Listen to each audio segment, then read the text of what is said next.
So today I will be going over our Mythic N'Zoth kill. This is somewhat a guide, but it's also just going to be me talking as a raid lead and going over our strat for the fight. Not necessarily what the mechanics of the fight are, but more of how we chose to deal with the mechanics of the fight.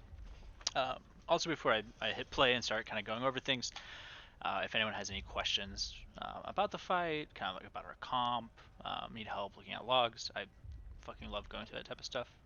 So please reach out to me on Twitch, which I'll have in the description, or reach out to me here on YouTube. So the first big thing I would talk about is our comp choice. So the meta strat for N'Zoth is 10 immunities, so you have 5 immunities for each set of Thought Soaks.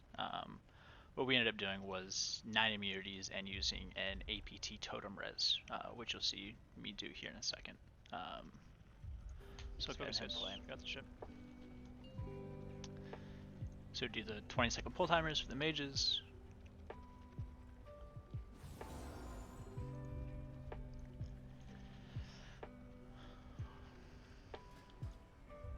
So what's going to be really important early on is finding that nice balance of DPS between the two different tentacle spawns.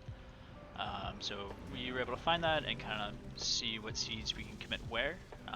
The other big thing to kind of keep in mind is these little spike tentacles that spawn randomly throughout the room on your half of the room. We make it 3 players' kind of primary job to make sure that they die before we transition. So it was Double Warlock, Shadow Priest were mostly the ones responsible for the spike tentacles. So you can see a sanity tracker.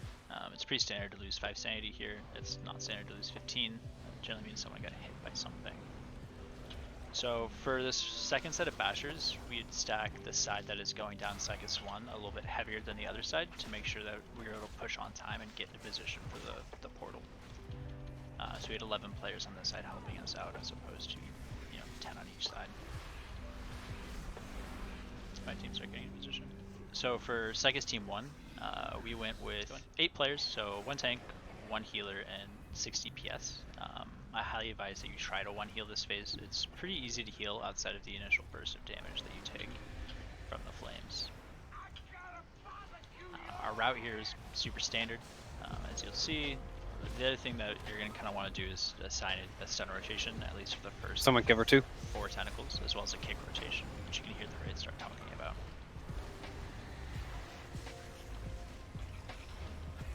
The other thing to keep in mind, 6 needs to be covered.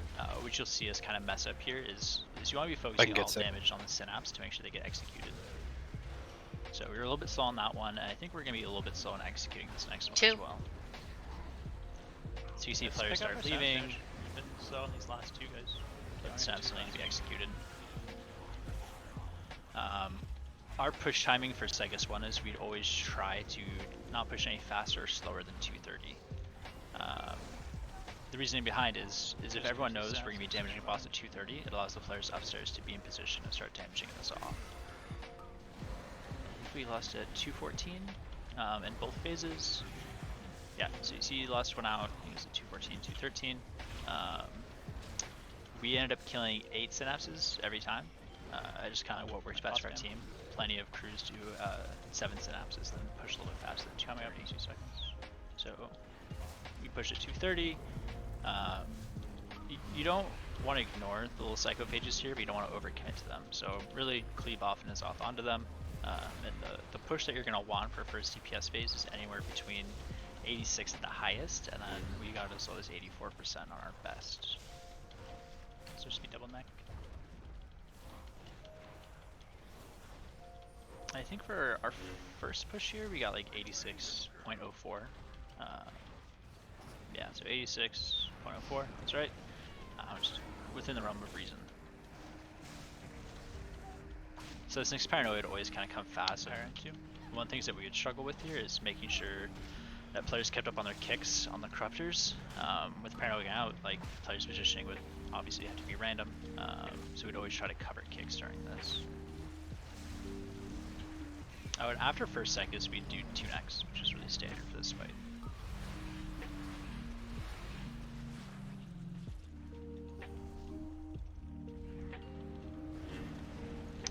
So it's gonna be flipped on this side. We're gonna have an extra DPS on the other Fire Corruptor. basher set to make sure that they get a good push timing.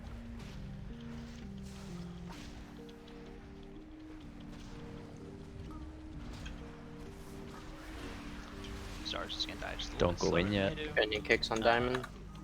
The other thing that really helped Psychus 2 was a One in countdown. 5, 4, So you hear the countdown 3, happening. 2, 1. And we'd have 10 players go down to Psychus 2, 8 players went to Psychus 1, and then 2 players would just always not go down to Psychus, 1 healer and 1 DPS.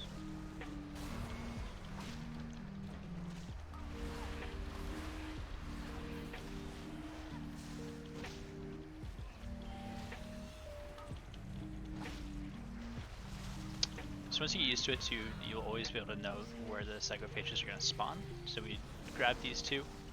I'll pause here just for a second. So one of the things that we're prepping for in this phase, which isn't talked about too much, is that these corrupted neurons, you can use any form of CC on them to prevent them from growing as long as they're stunned by about the time the paranoia is cast.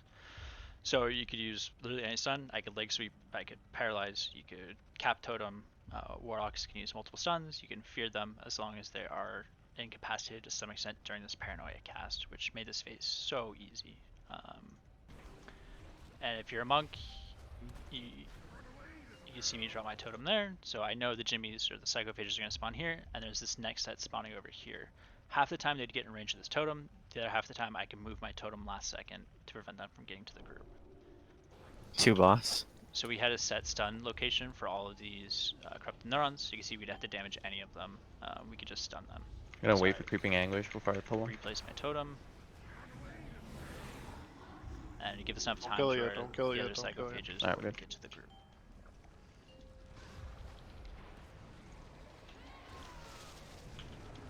So tanking this from a tank perspective, I'd always call for Guardian here for the AoE or the I need help with that Void spike Lash. on the boss behind us. Call Guardian, so, Guardian, please. so I call Guardian. And for Psychus 2, the kind of timing that we'd always go for is around Go slow. 5:30. So we don't want to push too fast because it would give us some time to clean up. And We then don't we're wanna about to push get too the slow volley. Oh, yeah, and get yeah, the volley.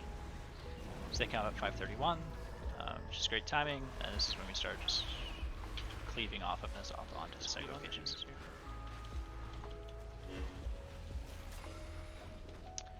So when we grew up here, we decided to use 3 necks just to make sure everyone was topped. So you'll see us group up, use 3 necks, and then start getting into position. Nice speech about neck. Stack up.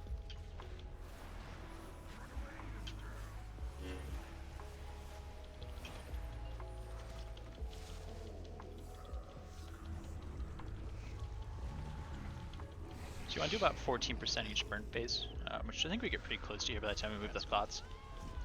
Excuse me. So for first thoughts, we'd link darkness and we'd neck as soon as these go out, and we had 2 healers already plant and just plant and heal during this phase. They didn't have to move for this first anguish. What we decided to do is we had set spots for the first 3 anguishes, and like we'd go and practice where we're dropping off to make sure we didn't clip. So pretty standard. You just go right. I see a lot of teams link darkness for anguish too, but we just used Aura Mastery and Salve for this one.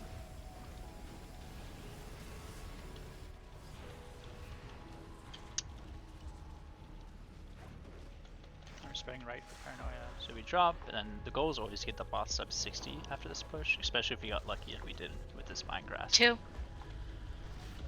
So we have to get to the boss, and here I kind of misplay. I should have left Keep a scooting lot right. more room. One over thanks. So you can see my co-tank call me out, come on over science to give players more room in this phase. So just like a nice even spread. Then coming out of this, we would him and Anguish Shrink. 3, and then Immune Soak 1 to get ready.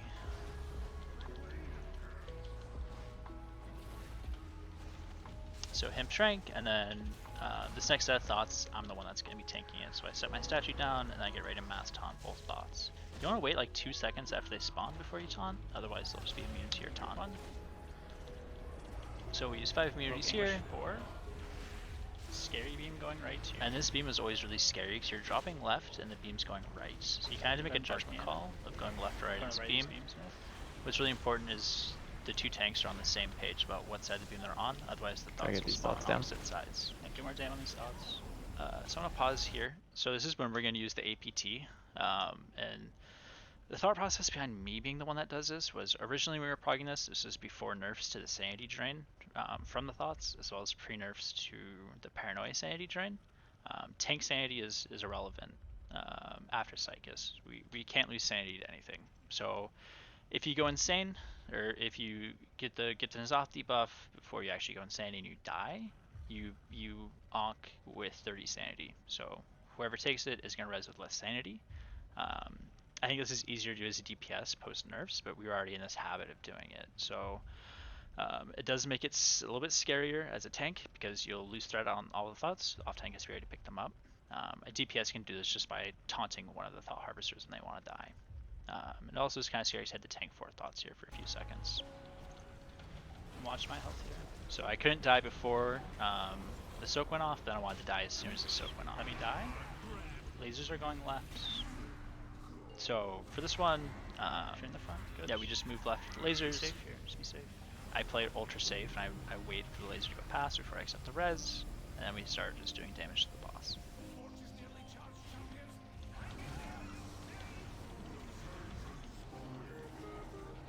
So our goal here was always sub 40 on the boss push, and anything below 40 was just kind of extra at this point. Give me fort and shout, please.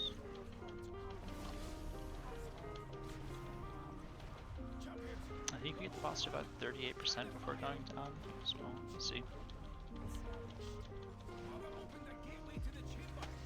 Now you're clicking in 2, That's 1, like 37. Go down. 37 is probably like 36. Focus on your clicks down here, guys.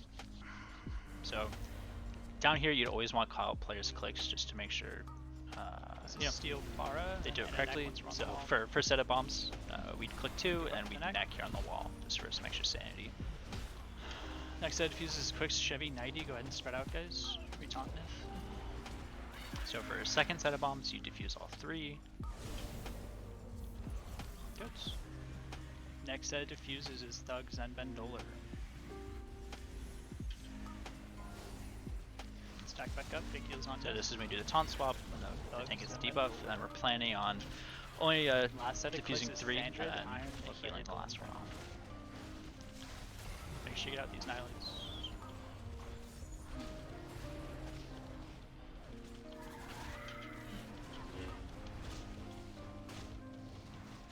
So bomb goes off, then I'll get the debuff here pretty soon. And for last set of bombs, we just decided to defuse all 4, just to make coming out of Big secret heals on phase me. as easy as possible, so everyone could just be doing damage at that point and not be worried about their health going into the first soak. And also, if he did that, we could push before he does his dark matter cast. So there's literally nothing you can fuck up. To click your auto run through, go ahead So yeah, and click. you auto run through. It's really important that both tanks auto run through because you want to spawn both thoughts at the same This is point. Link Darkness. And for the most part, healing CDs would just repeat past this point. I got green. These thoughts will get melted because all 3 mages have combust, so I think they triple combust these thoughts, or combust off thoughts onto thoughts. Try and copy Anguish 3 when we drop. Yep, so for this drop pattern, Just we play said, safe. you know, copy Anguish 3, so we knew what Anguish 3 looked like for our team. So you see both these thoughts just kind of get annihilated. So we Beams are want to going move right. right, these beams. We drop left, and we move right, and every drop Alright, past Anguish this 2 point, in 3 is back seconds. right. It's Aura Mastery Tide. We're dropping back So we'd right. use Aura Mastery Go back. Tide for Anguish 2. And just don't clip here, guys. You want to use healing CDs that don't require standing still, because there's just lots of Clipping's movement in illegal. that phase. Get fire up. So we After made a pretty Paranoia, big take fundamental it. mistake. Spread Spara for got para. clipped.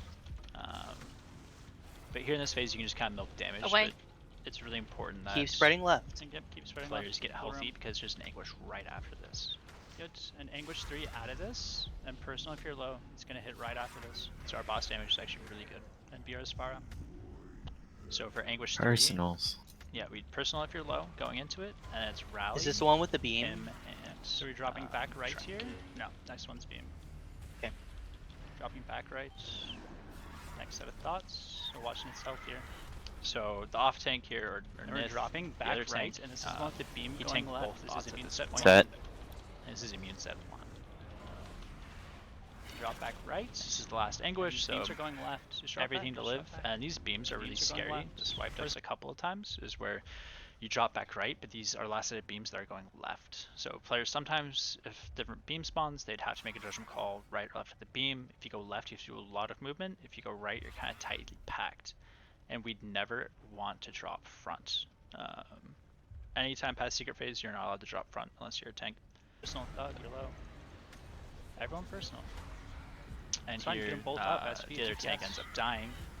But it's fine, fine get because this it is up, when I was get it planning up. on taunting all of them off Big anyway. heals on me, go ahead and lust. Big heals on me, everything So on this me. is when we lust, and this is when we plan on going insane. And my Stack job up here paranoia. is just Stack to up tank paranoia. these dots Yes, until I this die. beam's gonna be going right. You guys are stacking front left. So you stack Beams front are left. going right, stack front left. Easy beam. Perfect left, beam. And we get really lucky with these beams. Keep heals So up on me, no please. thought Please. process needed. It, boys. This is it, boys. Play safe. This is it, boys. Focus. Shush, shush. I'm also just gonna pause. There's kind of like some screaming, so you can turn down if you need to. I'll turn down a bit.